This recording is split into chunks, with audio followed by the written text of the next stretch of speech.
Today I am going to be making chicken enchiladas inspired by my sister's chicken enchiladas. She uses a store-bought sauce, but I still love them. But here's how I'm doing mine today. I'm using 2 cups of water, 4 tablespoons of all-purpose flour, a 1/4 cup of oil. I'm using grapeseed oil. You can use the oil of your choice. I'm also using 1 tablespoon of tomato paste, 1 chicken flavored bouillon cube. I'm also going to be using a 1/4 teaspoon of ground cumin, 2 tablespoons of chili powder. I'm using the Fiesta Bollner's brand. I'm also going to be using a 1/2 teaspoon of granulated onion powder, a 1/2 teaspoon of granulated garlic powder. I'm also going to be using somewhere between 1.5 pounds to 2 pounds of chicken. And the way I did my chicken today is I baked it. You can use rotisserie, you can boil your chicken, but this is what I did. I took 2.5 pounds of chicken and I seasoned it with Chupacabra Brisket Magic Rub. This is just a rub that I purchased from my local grocery store. You can use the rub of your choice or just salt and pepper. I seasoned it well and then I baked it in a preheated oven at 400 degrees Fahrenheit for around 45 minutes to an hour, or until the chicken is cooked. I removed it from the oven and I allowed it to rest for around 20 minutes, or at least until I could handle it. And then I just removed it from the bone. And you can definitely, if you're baking it, you can remove the skin and just use the meat. I actually chopped up the skin as well. But basically deboned the chicken, shredded it, chopped it, and that's what I'm using for these enchiladas today. Okay, so next I'm going to be using 14 corn tortillas. And what I like to do to make these tortillas easier to roll and not break is just let them cook or just pass them through hot oil on a griddle or in a pan. And I'm only going to warm these through in the hot oil for around 10 to 15 seconds. And once you do that, they become easier to roll without breaking and they stay in place. Now you can definitely use the method that works for you. I just like to use this method. I find it convenient and it's just what I like to do, but definitely do what works for you.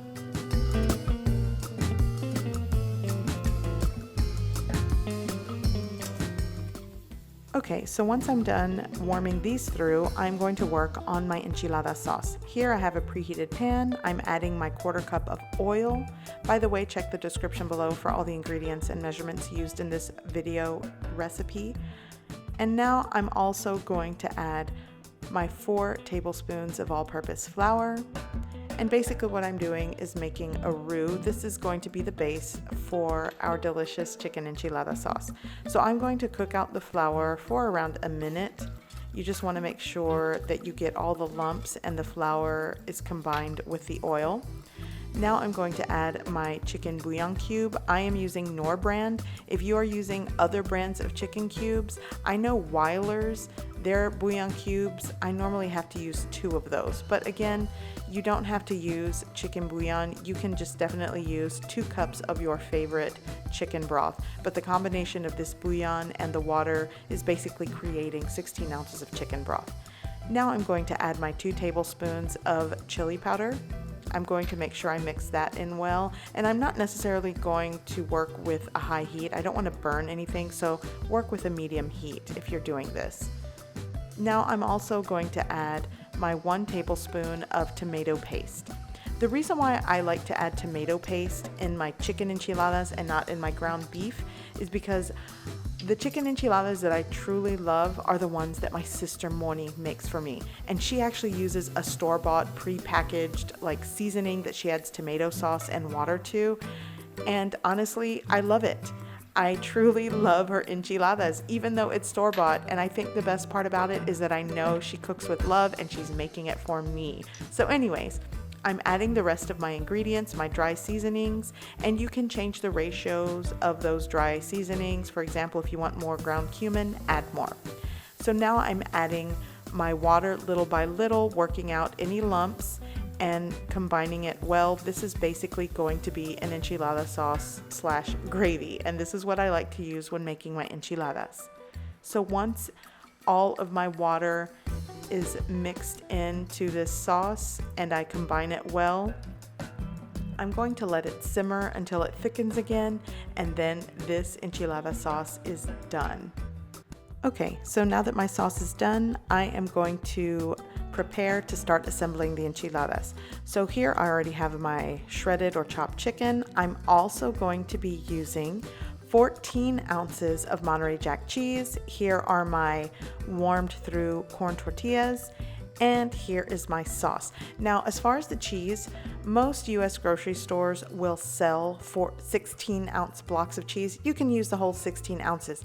I find it way too much cheese. So somewhere between 12 and 14 ounces. For some reason, I find it's a good ratio, but you definitely can use more if you like extra cheese. So here we go.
Okay, so now that I'm done assembling my enchiladas, I'm going to cover them with aluminum foil and I am going to bake them in a preheated oven at 375 degrees Fahrenheit for 20 minutes covered.